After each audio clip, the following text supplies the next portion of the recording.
میری دکان سے چوری ہو گئی ہے، ہوگی ہے، بعض آدمیوں پر مجھے شک ہے، اس کا کیا حل ہے؟ شک دیکھیے آپ کر سکتے ہیں، لیکن جب تک یقین نہ ہو جائے،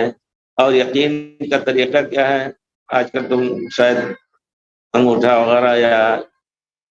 فنگر وغیرہ لے کر کے پتہ لگاتے ہیں، اگر کوئی ایسی دلیل مضبوط نہیں مل رہی ہے تو آپ گناہ گار ہوں گے اگر ان کے اوپر آپ شک کر رہے ہیں۔ اور اگر شک ہے تو آپ ان سے پوچھئے،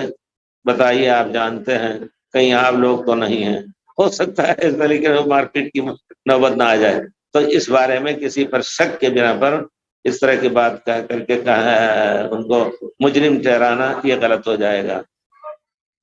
اور شبہے کی بنا پر بعض ایسی دلیلیں ملتی ہیں جس کی بنا پر ان کی شکایت کی جا سکتی ہے، اور حاکم وقت ان کا محاسبہ کر سکتا ہے، تحقیق کر سکتا ہے، جی۔ لیکن اگر شبہ مضبوط ہو،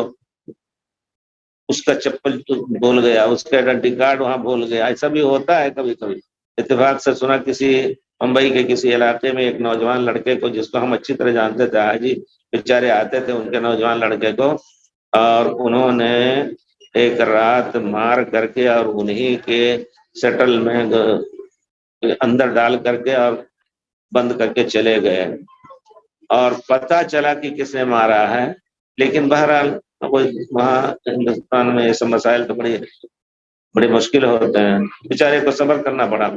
تو یقیناً یہ چیز ہے کہ اگر نہیں کوئی دلیل ہے تو آپ کا چپ رہ لینا اور اللہ پر چھوڑ دینا، یہ صحیح ہوگا، قیامت میں آپ کا معاملہ ضائع نہیں ہوگا۔